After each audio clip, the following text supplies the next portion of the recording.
আপনারা এখন দেখছেন সনাতন মিডিয়া প্লাস। আজকের এই আলোচনাটা আমাদের জন্য খুব গুরুত্বপূর্ণ, কারণ মোবাইল খুললে পরে এখন আমরা একটা জিনিস দেখি, তো আমার একটা ভিডিও নিয়ে অনেক কথা হচ্ছে, তো সেই জব সম্বন্ধে।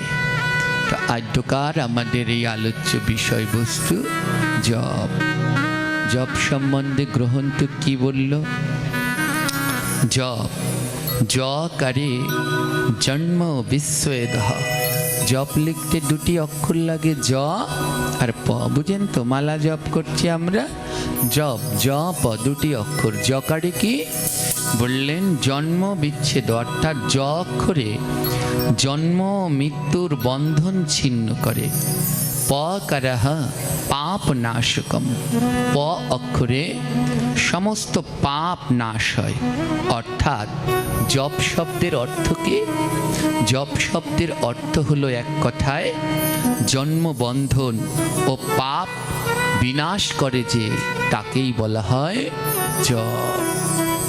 যে আমাদের জন্মবন্ধন, আমরা এই 84 লক্ষ জনের ভিতরে কর্মবন্ধনের মধ্যে একের পরে এক আবদ্ধ হই। এই কর্মবন্ধন থেকে যে আমাকে মুক্তি দিতে পারে এবং আমার জন্ম জন্মান্তরের পাপ যে খণ্ডন করতে পারে, এই যে আমাদের ক্রিয়া, এর নামই হলো জপ। খুব ধ্যান দিয়ে শ্রবণ করবেন মায়েরা। আরো কি বললেন জপ সম্বন্ধে?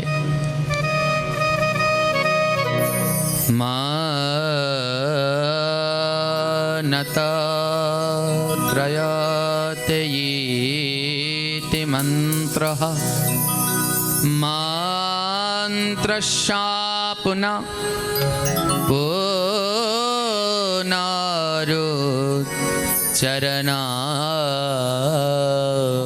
জপঃ।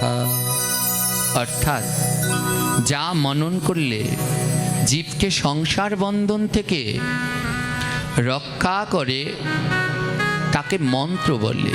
খুব ধ্যান দিয়ে, যা জপ করলে জীবকে সংসার বন্ধন থেকে রক্ষা করে তাকে বলা হয় মন্ত্র। সেই মন্ত্রকে বারবার উচ্চারণ ও স্মরণ করাকে বলা হয় জপ। অর্থাৎ যা আমাদের মন্ত্র কাকে বলে? যা আমাদের এই সংসার বন্ধন থেকে সবসময় রক্ষা করে তাকে বলা হয় মন্ত্র। আর সেই মন্ত্র বারবার উচ্চারণ করাই হলো জপ। হ্যাঁ, তাই এক কথায় আমরা বলতে পারি এই সংসার রূপ বন্ধন এবং পাপ থেকে মুক্তি পাওয়ার যে পদ্ধতি বা উপায়, তার নামই হলো জপ। সবাই মালা জপ করেন তো? জপ মানে বুঝেন তো সবাই? হ্যাঁ, আমি এক জায়গায় পাঠ করতে গিয়েছিলাম, তো দুই স্বামী স্ত্রী দেখা করতে এসেছে। তো স্বামী হাই স্কুলের টিচার আর স্ত্রী প্রাইমারি স্কুলের হেডমাস্টার। তো দুজনার ভিতরে এত ঝগড়াঝাটি, ঝগড়া আর কিছুতেই থামে না। তো দুজনে এসেছে, এসে প্রণাম করে বলছে, বাবাজি আপনি আমাদের একটা উপায় বলুন, আমাদের একটা উপায় বলুন, আমাদের এই অশান্তি আর ভালো লাগছে না, যেন আমাদের এই অশান্তি দূর হয়ে যায়। একটা কিছু বলুন যাতে আমাদের সব অশান্তি যায়। তা আমি ওনাদের বললাম, আপনাদের এই অশান্তি দূর করার একটাই উপায়, আপনারা দুইজনেই জপ করুন। আপনারা আজ থেকেই দুজনেই জপ শুরু করুন, দেখবেন আপনাদের সব অশান্তি চলে যাবে। তো সঙ্গে সঙ্গে স্বামী স্ত্রী দুজনেই উঠে বলছে, আমরা তো জপ করছি। আমি বলছি, আপনারা জপ করছেন? আমার যারা মালা জপ করে একটু লক্ষণ তো দেখলে বোঝা যায় যে জপ করে। যারা শুদ্ধ ভক্ত প্রতিদিন তিলক করে, তাদের তিলক দেখলেই বোঝা যায় এরা প্রতিদিন তিলক করে। হ্যাঁ, কিন্তু ওনাদের মধ্যে কোনো লক্ষণ নেই। আমি বলছি, আপনারা জপ করছেন? বলে হ্যাঁ জপ করছি। তো বলে আপনারা জপ করছেন, তারপরও আপনাদের দুজনের ভিতরে এত অশান্তি? বলে হ্যাঁ, আমরা আজ থেকে জপ করি, আমরা দুজনে জপ করি 20 বছর হয়ে গেছে। আমরা সেই সকাল 6টার সময় যাই আর 4টার সময় আসি, দুজনেই জপ করি, কিন্তু তাও আমাদের অশান্তি। আমি বললাম কোন জপের কথা, আর ওনরা বুঝলো দুজনে চাকরি করে তো, তাই বললে আমরা দুজনেই 20 বছর ধরে জপ করি, তাও আমাদের অশান্তি যায় না। তা আপনারা জপ মানে বোঝেন তো, অর্থাৎ মালায় মন্ত্র স্মরণ, গুরুর নির্দিষ্ট মন্ত্র জপ করা, হরে কৃষ্ণ মহামন্ত্র আদি বিভিন্ন মন্ত্র রয়েছে। যে মন্ত্র জপ করলে সংসার বন্ধন থেকে জীব মুক্তি লাভ করে এবং পাপের খণ্ডন হয়, তাকেই বলা হয় জপ। এবার আসুন, এই জপ কত প্রকার এই কথা উল্লেখ রয়েছে বিষ্ণু সংহিতার ভিতরে, মনু সংহিতার ভিতরে, নির্ণয়তন্ত্রের ভিতরে উল্লেখ রয়েছে। প্রধানত জপ হলো 3 প্রকার। কয় প্রকার? আর নির্ণয়তন্ত্রের ভিতরে উল্লেখ রয়েছে জপ হলো 11 প্রকার। তো আজ আমরা সেই 11 প্রকার সবগুলোই বলছি। আর প্রধান হলো 3 প্রকার। 3 প্রকারের প্রথম জপের নাম হলো বাচিক জপ। বাচিক জপ কাকে বলে? গ্রন্থের ভিতরে উল্লেখ করেছে, যদুচ্চ নিঃস্বরিতঃ অষ্ট শব্দ পদক্ষরেহ মন্ত্রমুচ্চারয়দ ব্যক্তম জপ যজ্ঞ সবাচিকঃ। যেই জপ করার সময় মন্ত্র শুদ্ধ এবং স্পষ্টভাবে উচ্চারণ হয়, একই আসনে বসে কোনো নড়াচড়া না করে এক আসনে বসে একেবারে শুদ্ধভাবে উচ্চারণ করবে। এমনভাবে উচ্চারণ করবে যেন তোমার মুখ থেকে শব্দ বেরিয়ে কানের ভিতরে প্রবেশ করে এবং আশেপাশে যারা আছে তারাও যেন শ্রবণ করতে পারে। এই জপকে বলা হয়েছে বাচিক জপ। হ্যাঁ, জপের ভিতরে এটা হলো সর্বশ্রেষ্ঠ। একই আসনে বসে শুদ্ধ বসন পরিধান করে শুদ্ধভাবে উচ্চারণ করতে হবে। হ্যাঁ, হরে কৃষ্ণা কৃষ্ণা কৃষ্ণা হরে হরে, হরে রাম রাম রাম হরে হরে। একেবারে শুদ্ধ উচ্চারণ যেন আশেপাশেও শুনতে পায় এবং তোমার বদন থেকে বের হয়ে যেন কর্ণ দিয়ে ভিতরে প্রবেশ করে। এক আসনে বসে এই জপ করতে হবে, কোনো নড়াচড়া ওঠা চলবে। এই যে নিষ্ঠার সহিত জপ, একে বলা হয় বাচিক জপ। দ্বিতীয় জপকে বলা হয় উপাংশু জপ। উপাংশু জপ কাকে বলে? গ্রন্থ বললেন, স্বনরয়ুচ্চারয়াদ মন্ত্রমেষদষ্ট প্রচালয়তঃ কিঞ্চিরশ্রবণযোগ্য ষড্গপংসো স্বাজপো স্মৃতঃ। অর্থাৎ যে জপ করার সময় ঠোঁট নড়বে কিন্তু শব্দ অন্যের কানে যাবে না, এই ধরনের জপকে বলা হয় উপাংশু জপ।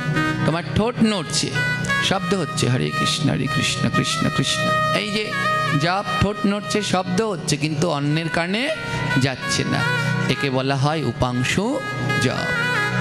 আর তৃতীয় জপ হলো মানসিক জপ। মানসিক জপ কাকে বলে? গ্রন্থ বললেন, যদ অক্ষর শ্রেণর্থম চিন্তায় অর্থমাতংশ স্বামনসো জপ প্রক্তাঃ সর্বযজ্ঞে স্বয়ুত্তমা। অর্থাৎ মনে মনে যে মন্ত্র জপ করবে এবং সেই মন্ত্র জপ করবার সময় তার অর্থ চিন্তা করবে, সেই জপকে বলা হয় মানসিক জপ। হ্যাঁ, প্রত্যেকবার এক একটা তুমি হরে কৃষ্ণ মহামন্ত্র জপ করছো বা গুরুদেবের দেয়া মন্ত্র জপ করছো, যদি সেই মন্ত্রের অর্থ না জানো তাহলে সেই মন্ত্র জপ করলে কোনো ফল হবে না। মানসিক জপ বলে তাকে যেই জপ করবার সময় মন অন্য কোনো দিকে যাবে না, শুধু মন্ত্রের দিকেই থাকবে, এবং জপ করবার সময় সেই মন্ত্রের অর্থ বারবার স্মরণ করা, একে বলা হয় মানসিক জপ। সাধারণত প্রধান বিশেষ বিশেষ গ্রন্থগুলোতে এই 3 প্রকার জপের কথা উল্লেখ রয়েছে, কিন্তু নির্ণয় তন্ত্রের সাথে আরও অনেকগুলো জপ রয়েছে, সেখানে 11 প্রকার জপের কথা উল্লেখ রয়েছে। তো আমাদের আচার্যগণের মতে কোনো আচার্যগণ সিদ্ধান্ত দেয় বাচিক জপই শ্রেষ্ঠ, উচ্চস্বরে জপ করবে। মালা জপটা কোন সব শ্রেষ্ঠ? মালায় যে মন্ত্র জপ করো হরে কৃষ্ণ মহামন্ত্র, এটা বাচিক জপ শ্রেষ্ঠ, অর্থাৎ উচ্চস্বরে জপ করবে, এক আসনে বসে এক চিন্তায় উচ্চস্বরে জপ করবে, এই বাচিক জপ শ্রেষ্ঠ। আর গুরুদেবের যে ইষ্ট মন্ত্র, এর মধ্যে হলো মানসিক জপ শ্রেষ্ঠ, সেটা মনের ভিতরে রেখে জপ করবে, যেন ঠোঁট থেকে শব্দ বের না হয়, এবং মন্ত্র জপ করবার সময় সেই মন্ত্রের প্রত্যেকবার অর্থকে বোঝার চেষ্টা করবে। এই তৃতীয়। এবার চতুর্থ জপকে বলা হয় নিত্য জপ। নিত্য জপ কি? নিত্যম নাম স্মরণান্তম বিষ্ণুম। প্রতিদিন ভগবান শ্রী বিষ্ণুর নাম স্মরণ করা কর্তব্য। যেমন ভগবান শ্রী বিষ্ণুর 16টি নাম আছে, আমরা ওই যে বলি ষোড়শস্ত্রতম। হ্যাঁ, এই যে ভগবান এর নাম স্মরণ, নিত্যদিন ইষ্ট নাম স্মরণ, যে আপনাদের মাঝে মাঝে বলি প্রতিদিন আর কিছু না বলেন আর না বলেন, এই 4টা লাইন বলবেন, হরি হরায় নম, কৃষ্ণ যাদবায় নম, যাদবায় মাধবায় কেশবায় নম, গোপাল গোবিন্দ রাম শ্রী মধুসূদন গিরিধারী গোপীনাথ মদন মোহন। এই যে জপ, একে বলা হয় নিত্য জপ। পঞ্চম জপকে বলা হয় নৈমিত্তিক জপ।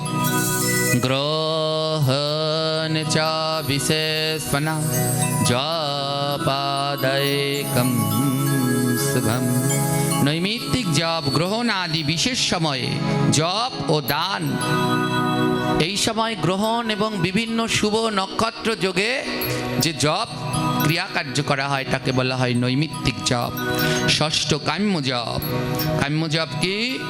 কর্মণাম কর্মাম সিদ্ধি জপ হোমাদিব স্মৃতা। বিশেষ কামনা পূরণের জন্যে যেই জপ বা যেই মন্ত্র পাঠ করা হয় তাকে বলে কাম্য জপ। যেমন আমাদের শাস্ত্রের মধ্যে সব উল্লেখ আছে, কারো বিবাহ না হলে একটা মন্ত্র আছে, সেই মন্ত্র জপ করলে তার সেই বিবাহ তাড়াতাড়ি হয়ে যায়। কারো ব্যবসা বাণিজ্য খারাপ হলে মন্ত্র আছে, সেই মন্ত্র পাঠ করলে আবার ব্যবসা বাণিজ্য ভালো হয়। এমনি অনেক এই কাম্য জপ, এগুলো কামনা বাসনা পূরণের জন্যে। 7 নাম্বার যে জপ, সপ্তম, তাকে বলা হয়েছে প্রাচিত্য জপ। প্রাচিত্য জপ কি? জপ নৈবাতু স্বাম সিদ্ধত ব্রাহ্মণনাত্র সংশয়। জপের মাধ্যমে পাপ ক্ষয় এবং আত্মশুদ্ধি, নিজের আত্মাকে শুদ্ধি এবং পাপ ক্ষয়ের জন্য যে জপ করা হয় তাকে বলা হয় প্রাচিত্য জপ। অষ্টম জপকে বলা হয় অচল জপ। স্থির আসন সমাযুক্ত জপেন মন্ত্র তবেন্দ্রিয়। স্থির আসনে বসে একাগ্র চিত্তে যে জপ করা হয় তাকে বলা হয় অচল জপ। এক আসনেই বসে জপ করবে যতক্ষণ পর্যন্ত তোমার 16 মালা, যার ইষ্ট নাম 16 মালা জপ হয়নি, এক আসনে বসে অচল জপ করে যাবে। আর নবম জপকে বলা হয় চলো জপ, অর্থাৎ গচ্ছান তিষ্ঠান স্বাপন ভুঞ্জান নাম সংকীর্তনাদ হরি। চলো জপ কি? চলতে, দাঁড়াতে, শুতে, খেতে সব সময় যে জপ করা হয় তাকে বলা হয় চলো জপ। একজনে প্রশ্ন করেছিলেন, বাবা এই যে জপ করে হাঁটে আর জপ করে, এটা কি করার নিয়ম আছে? আছে। এই জপকেই বলা হয় চলো জপ। 11 প্রকার জপের মধ্যে এটিও একটি রয়েছে। হাঁটতে চলতেও তুমি জপ করতে পারবে, কিন্তু সব থেকে শ্রেষ্ঠ নয়। শ্রেষ্ঠ কোন জপ? একটু আগে বললাম বাচিক জপ। হ্যাঁ, তাই চলো জপও আছে, কেউ যদি হেঁটে হেঁটে জপ করে করুক। কোনো সময় আমাদের সব সময় খেয়াল রাখতে হবে, নাম যদি কেউ হেঁটে হেঁটে জপ করছে রাস্তা দিয়ে, অনেকে খারাপ দৃষ্টিতে দেখে, কিন্তু কেন দেখে আমি জানি না। যদি রাস্তা দিয়ে যায় আর উচ্চস্বরে নাম জপ করতে করতে যায়, আর যাদের কানে নামগুলো গেল তাদেরও উপকার হলো। ওরা কোনো সময় নাম করে না, ওই কানে নাম গেছে, ওদেরও একটা সদ্গতি হবে। হাঁটতে হাঁটতে যাচ্ছে, কত কীট পতঙ্গ গাছপালা, ওরাও নাম শুনে উদ্ধার হচ্ছে। তাই এই চলো জপ অর্থাৎ কি বলল, গচ্ছানো তিষ্ঠানো স্বাপানা ভঞ্জানো, অর্থাৎ চলতে দাঁড়াতে শুতে, অনেকে শুয়ে শুয়ে জপ করছে, খারাপ দৃষ্টিতে দেখছে। আরে না করার থেকে তো অনেক ভালো, তবু শুয়ে শুয়েও করুক, করতে দাও।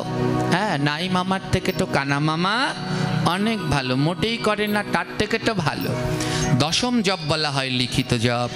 হরের নাম লিখিত ভক্তা। অনেক সাধুরা আছে যারা মৌন ব্রত করে, কোনো কথা বলে না, তারা একের পর এক লিখে লিখে মন্ত্র এমনি জপ করে যায়, এটা লিখিত জপ। আর 11 নম্বরে আছে অখণ্ড জপ। কীর্তনিয়া সদা হরি। মহাপ্রভু যে জপের কথা বলেছে, তৃণদপি শুনিচনা তরুরেব সহিষ্ণুনা অমানিনা মনোদেনা কীর্তনিয়া সদা হরি। সদা হরি নাম করতে থাকো, সদা, কোনো থামাথামি নেই। এই জপকে বলা হয় অখণ্ড জপ। এই হলো আমাদের শাস্ত্রের বর্ণনা অনুসারে 11 প্রকার জপ। তো যার যেমন ইচ্ছে সে তেমনি ভাবে জপ করতে পারে।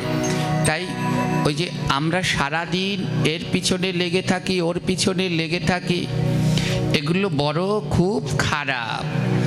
হ্যাঁ, আমাদের প্রভুপাদ ছিল অষ্টোত্তর শত 3 কোটি গোস্বামী প্রভুপাদ বললেন, তোমার সব থেকে বড় দোষ কি জানো?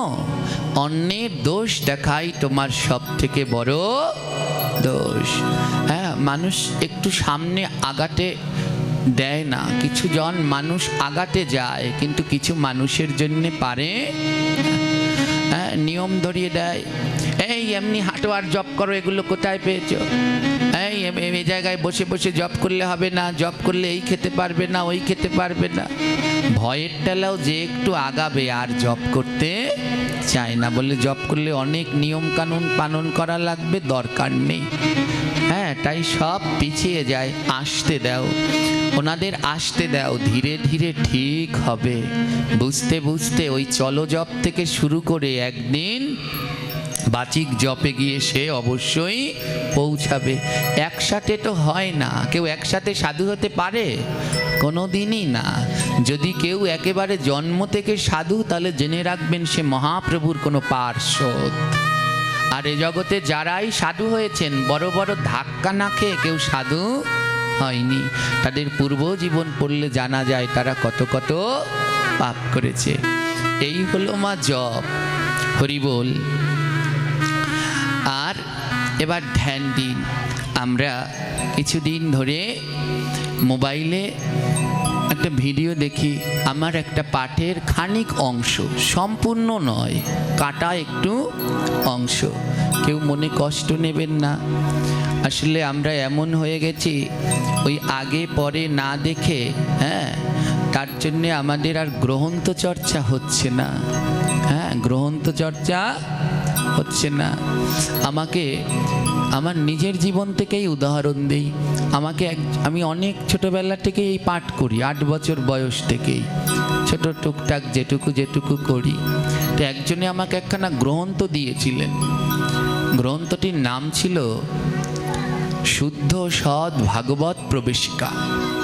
তো সে আমায় বলেছিল, খুব ভালোবাসতো, দাদু বলে ডাকতাম। দাদু বলেছিল, বাবা তুমি পাঠ করো, এই গ্রন্থটা অবশ্যই পড়ো। আমাদের ব্যাধি কি জানেন? আমরা গ্রন্থ পড়ি অধ্যায় দেখে দেখে, কিন্তু যে কোনো গ্রন্থ পড়ার নিয়ম প্রথম পৃষ্ঠা থেকে একেবারে পড়তে পড়তে শেষ পৃষ্ঠায় যাওয়া। আর আমরা কি করি, মধ্যখান দিয়ে এক অধ্যায় পড়ি, এখান থেকে এইটুক পড়ি, ওখান থেকে ওইটুক পড়ি, আর আগামাতা কিছুই জানি না।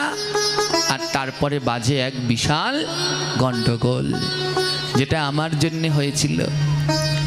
তো আমি ওই গ্রন্থের মধ্যখান থেকে পড়েছি। মধ্যখান থেকে পড়ে দেখি ওইখানে লেখা আছে পুরাণ আমাদের 18খানা। কয়খানা পুরাণ? এই সমস্ত কিছু 3 ভাগে বিভক্ত, সাত্ত্বিক, রাজসিক, তামসিক। তো সেই হিসাবে 18টা পুরাণ ভাগ করলে কয়টা করে ভাগে পড়ে? 6টা সাত্ত্বিক, 6টা রাজসিক, 6টা তামসিক। কিন্তু ওই গ্রন্থের মধ্যে লেখা আছে 6খানা পুরাণ তামসিক, 6খানা পুরাণ রাজসিক, 5খানা পুরাণ সাত্ত্বিক। এবং ওই গ্রন্থের মধ্যে ওই 5খানা পুরাণ সাত্ত্বিক, কিন্তু ভাগবত পুরাণের নামটাই লেখেনি। তো আমি পড়ে বললাম, এই পচা গ্রন্থ আমায় দিয়েছে। ভাগবত হলো পুরাণের মধ্যে শ্রেষ্ঠ, কিন্তু এর নামই লেখে নাই। সাত্ত্বিকের জায়গায় 5খানা লিখেছে, কিন্তু ভাগবতের নামটা সেখানে লেখেনি। তখন আমি ওই দাদুকে বলেছিলাম, দাদু এটা কি গ্রন্থ দিয়েছো? এখানে রাজসিক 6খানা আছে, তামসিক 6খানা আছে, সাত্ত্বিকও তো 6খানা থাকবে, কিন্তু সাত্ত্বিকের জায়গায় লেখা 5খানা। আবার 5খানার মধ্যে যেটা সর্বশ্রেষ্ঠ পুরাণ ভাগবত, তার নামই নেই। তখন তিনি হেসে বললেন, দাদু ভাই, এর জন্যে গ্রন্থের প্রথম থেকে শেষ পৃষ্ঠা পড়তে হয়। গীতার ভিতরে ভগবান বললেন, সেই আমার শ্রেষ্ঠ ভক্ত যে গুণাতীত, যে কোনো গুণে আবদ্ধ নয়, যে তমগুণকে অতিক্রম করে রজগুণে অতিক্রম হয়েছে, রজগুণকে অতিক্রম করে শতগুণে উঠেছে, আর যিনি শতগুণকে অতিক্রম করেছে তাকে বলে গুণাতীত। তার ভিতরে কোনো গুণ নেই, তমগুণ নেই, রজগুণ নেই, শতগুণ নেই। ওমা, এই যে যারা আমরা ভক্তিপথে এসেছি, আমাদের ভিতরে শতগুণ আছে, তাদের ভিতরে শতগুণ আছে। যদি কেউ একজন মাছ মাংস খায় আর তোমার খাবারটা ছুঁয়ে দিল, আর তখনই তুমি বলবে খাবো না, খাবো না, উনি ছুলো কেন, উনি ধরলো কেন? অর্থাৎ কি, তোমার ভিতরে তখন শতগুণ আছে। আর যেদিন তুমি গুণাতীত হতে পারবে, সেদিন আর কারো কোনো দোষ তুমি দেখবে না। তাই 18খানা পুরাণের ভিতরে 6খান রাজসিক, 6খান তামসিক, 5খান সাত্ত্বিক। ভাগবত হলো গুণাতীত পুরাণ, তিনি কোনো গুণের মধ্যে আবদ্ধ না।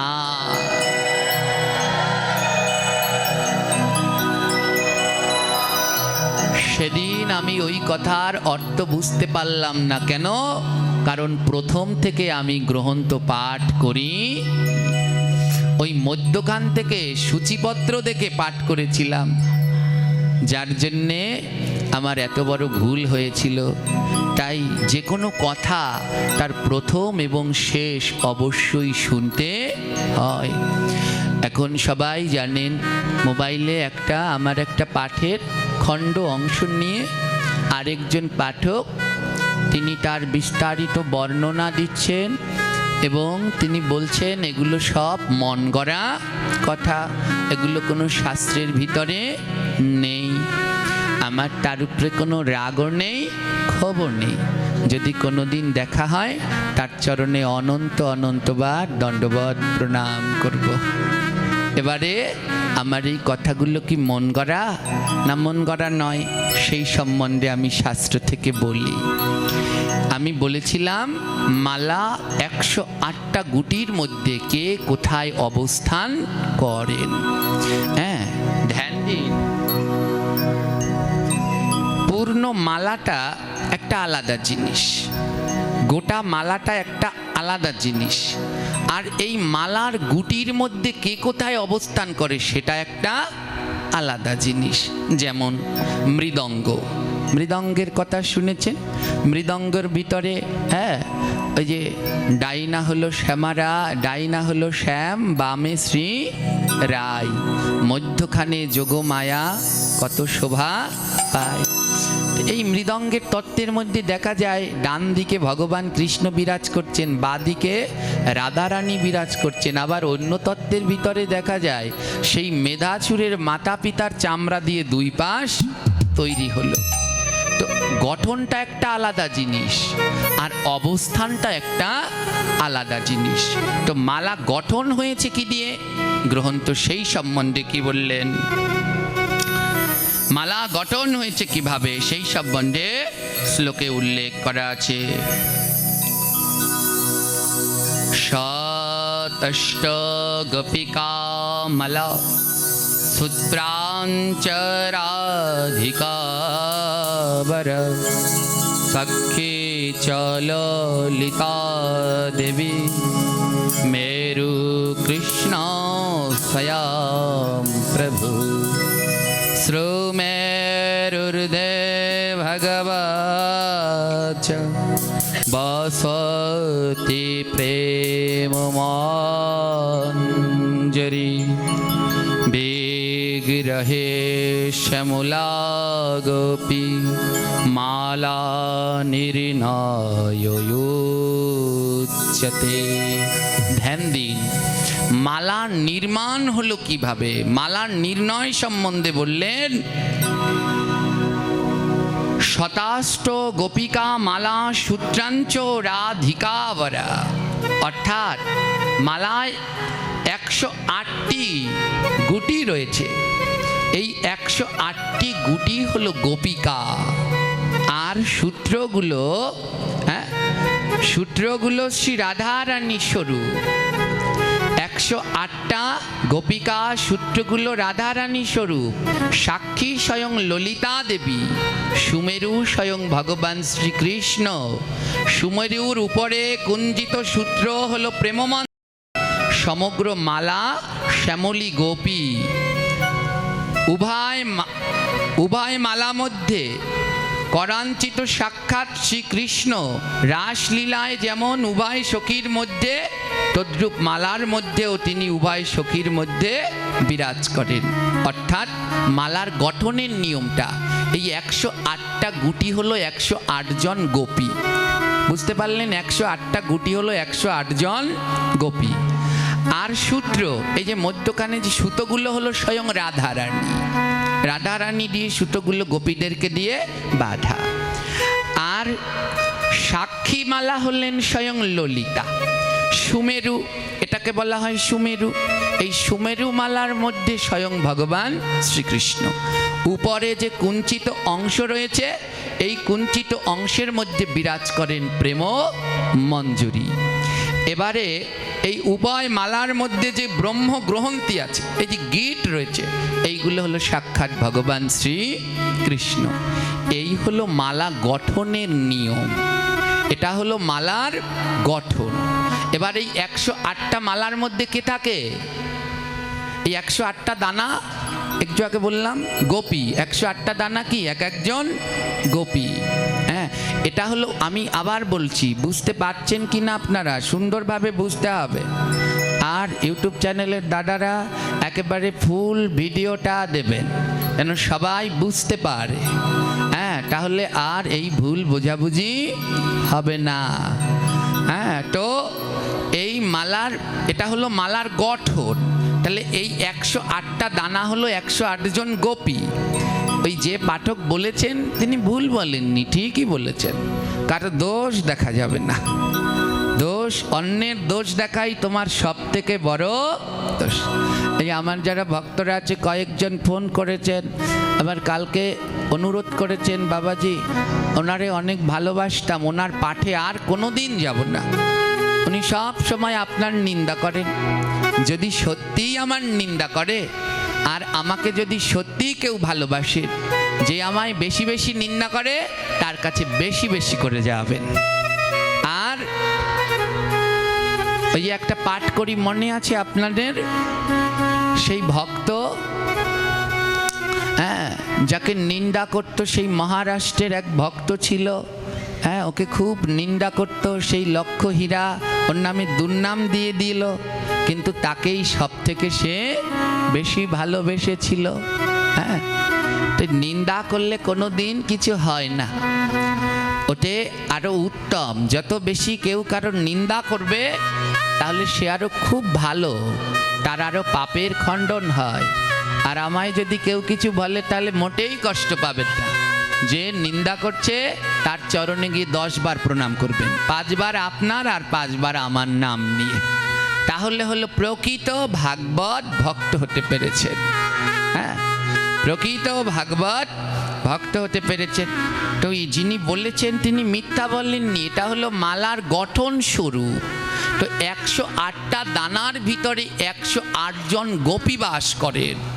এবারে আমি যেটা বলেছিলাম সেই 108 জন গোপীকে আমি সেটাই বলেছিলাম, আর সে ওটাকে অন্যভাবে বলেছেন।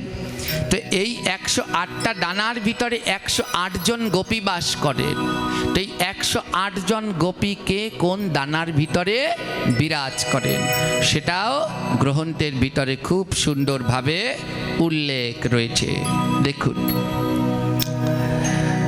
বিশুদ্ধ জপ পদ্ধতি বলে একটি গ্রন্থ আছে, ছিল 108 গৌরকিশোর দাস বাবাজি মহারাজের রচিত। একবার হলেও পড়বেন। সেই গ্রন্থের মধ্যে খুব সুন্দরভাবে উল্লেখ রয়েছে, সুমেরো যুগলশ্চৈবঃ প্রথমষ্টে প্রধানাস্বখী পশ্চাতে অষ্টবর্গার্ণমা মঞ্জুরি গণা অবস্থিতাম তৃতীয়াংশে স্বখা বলোকা স্বাত পঞ্চে গোপেশ্বরম শতাষ্টে পূর্ণমাসি সপ্তমে বৃন্দা অবস্থিতম অষ্টোত্তর শত মধ্যে বারুথিনী বিরাজিতম মালায় গুটিকা মধ্যে এতৎ সর্বম অধিষ্ঠিতম। এই শ্লোকের অর্থ কি? সুমেরো যুগলশ্চৈব, অর্থাৎ এখানে বললেন সুমেরু, এটাকে বলা হয় মালার সুমেরু। এই সুমেরুর মধ্যে যুগল অর্থাৎ রাধা কৃষ্ণ বিরাজ করছেন। আমি ওই পাঠের ভিতরে এটাই বলেছিলাম, এই সুমেরু গুটির মধ্যে বিরাজ করছেন রাধা কৃষ্ণ। প্রথম আষ্টে প্রধানা সখী, তারপরের 8টা গুটিতে রয়েছেন অষ্ট সখী। যিনি এই কথাটা আলোচনা করেছেন উনি তার পাঠের ভিডিওতে একটা আবার গ্রন্থের ছবি তুলেও পাঠিয়েছেন। তার ভিতরেও লেখা আছে প্রথম 8টা গুটিতে বিরাজ করছেন অষ্ট সখী, এবং পরের গুটিগুলোতে বিরাজ করছে গোপীগণ। হ্যাঁ, তো এবার কি বললেন? পশ্চাতে অষ্টবর্গানাম মঞ্জুরি গণা অবস্থিতম, অর্থাৎ এই যে 8টা গুটির পরে আবার যে 64টা গুটি রয়েছে, 8টা গুটির পরে যে 64 গুটি রয়েছে, এই 64 গুটির মধ্যে 64 জন সখী বা মঞ্জুরি অবস্থান করছেন। হ্যাঁ, ললিতার 8 জন সখী, বিশাখার 8 জন সখীরম 8 সখীর 8টা করে 8টা 64। এই 64 সখী বা 64 জন মঞ্জুরি অবস্থান করছেন পরের 64টা গুটির মধ্যে। এই 64 গুটির পরে 32টা সখায়, দেখুন পরের লাইনে কি বলল? দাত্রা তৃতীয়াংশে সখা বালকা, এর পরের 32টা গুটির মধ্যে বিরাজ করছেন গোবিন্দের প্রিয় সখা বালকগণ। হ্যাঁ, গোবিন্দের প্রিয় সখা বালকগণ বিরাজ করছেন পরের 32টা গুটির মধ্যে। এগুলো আমার মন গড়া কথা নয়, আমি যতটা পারি চেষ্টা করি গ্রন্থ থেকে বলার জন্যেই। হ্যাঁ, আমি যতটা চেষ্টা করি গ্রন্থ থেকে বলার জন্যেই। কেউ কত কিছু লিখেছেন, কেন আমি মন গড়া বলতে যাব? মন গড়ে বলে আমার লাভ কি আছে? দেখুন, পরের 32টা দানার ভিতরে ওই 64 গুটির পরের 32 গুটির মধ্যে বিরাজ করেন ভগবান প্রিয় গোবিন্দের প্রিয় 32 জন সখা। ওই পাঠক বলেছেন যে এর মধ্যে তো গোপী বিরাজ করেন, তাহলে আবার সখা আসলো কি করে? কি আশ্চর্য! হ্যাঁ, তো উনি আমাকে অনেক কিছু বলেছেন, কিন্তু আমি কিছুই বলবো না, গোপী কারা? যারা নারী তারাই গোপী? নারী দেহ হলে তারাই গোপী? উনি প্রশ্ন করেছেন, যদি এই মালার মধ্যে সখা আসলো, সখারা কি গোপী? শিব আসলো, শিব কি গোপী? ঠাকুর জানে। ভাগবতের ভিতরে এই উল্লেখ রয়েছে গোপী কারা। কি বলল? কৃষ্ণ মেব পরমাম প্রিয়ঃ ইতি ভগবানে যে স্থিতঃ তে গোপিকা ইতি খ্যাতঃ। অর্থাৎ যারা শ্রীকৃষ্ণকেই একমাত্র পরম প্রিয় বলে গ্রহণ করে তাদেরকেই গোপী বলা হয়।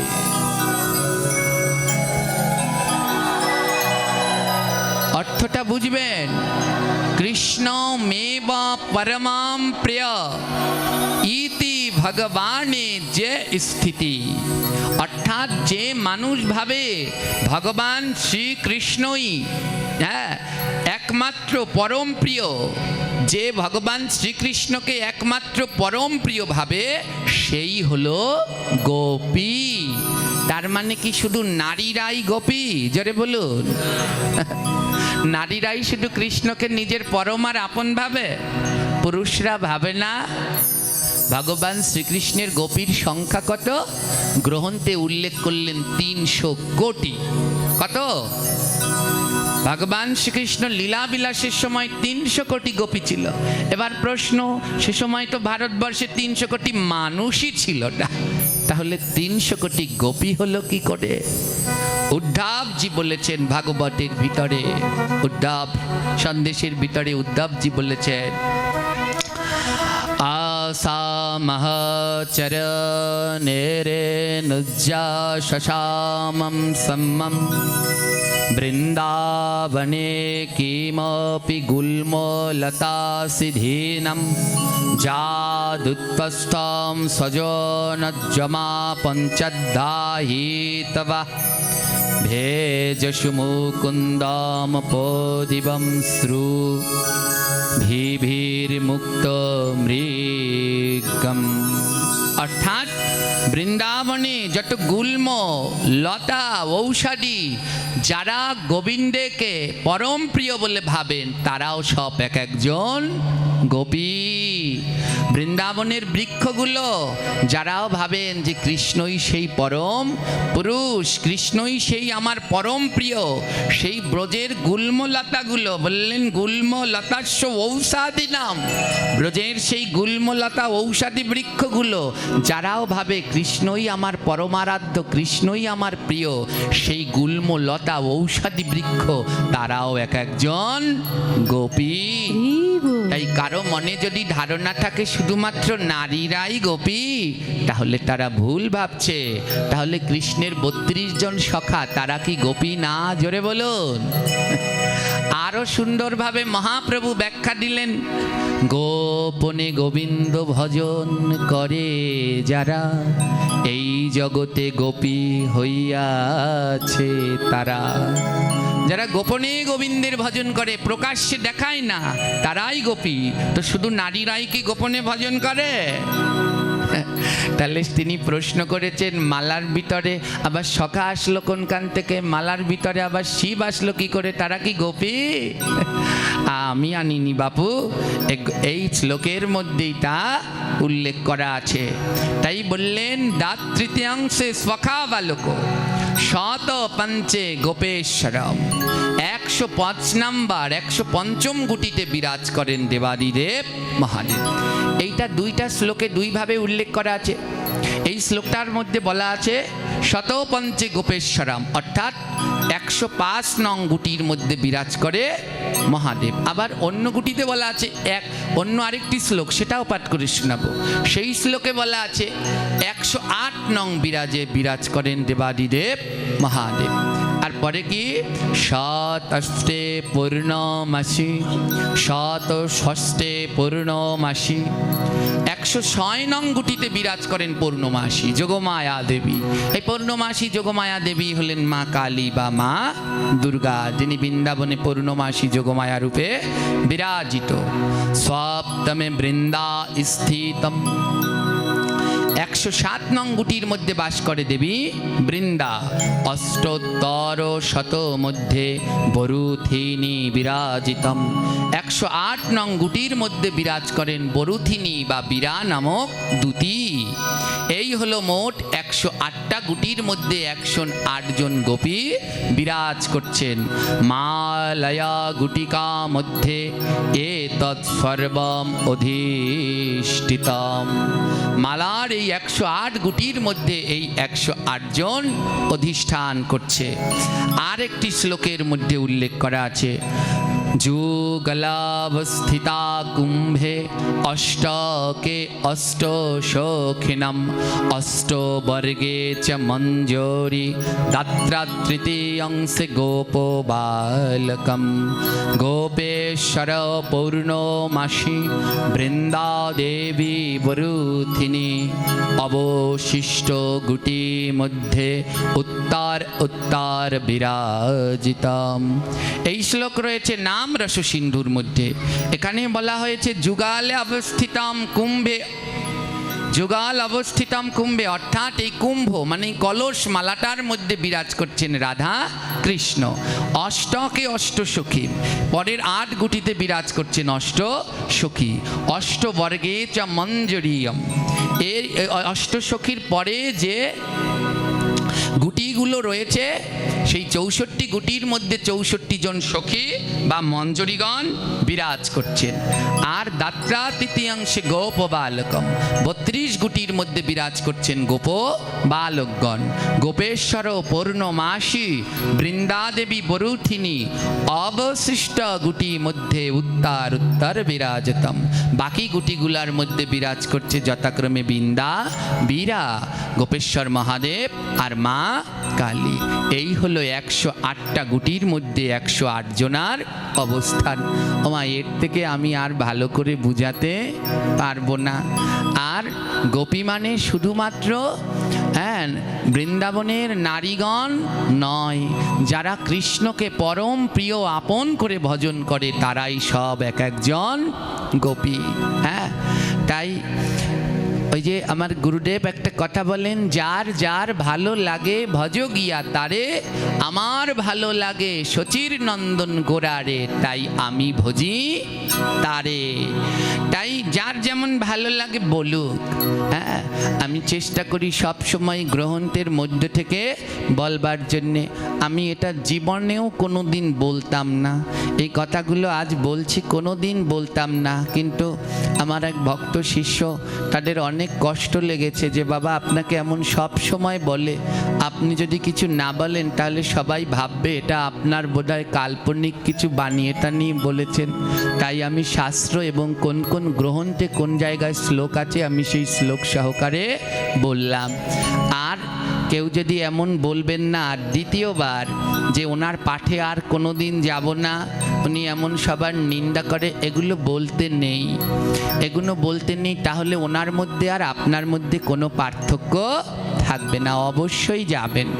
আর ওই পাঠকের সাথে দ্বিতীয়বার যেখানে দেখা হবে, যারা আমার ভক্ত শিষ্য রয়েছেন তাদের কাছে অনুরোধ, আপনারা অবশ্যই ফুলের মালা নিয়ে যাবেন, আমার আদেশ।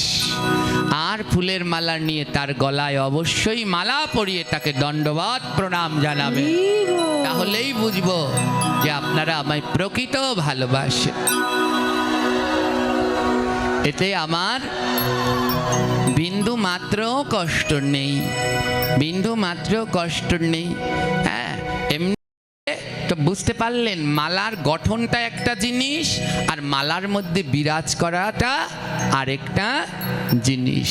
এইভাবে মালার মধ্যে প্রত্যেক গুটিতে গোপীগণ বিরাজ করেন আর গঠনতন্ত্র অনুসারে গঠনের মধ্যে কৃষ্ণ রাধারানী আদি সখীগণ বিরাজ করেন। জয় নিতাই। এই হলো মালার 108টা গুটির সম্পূর্ণভাবে পরিচয়। জয় নিতাই গৌর প্রেমানন্দ।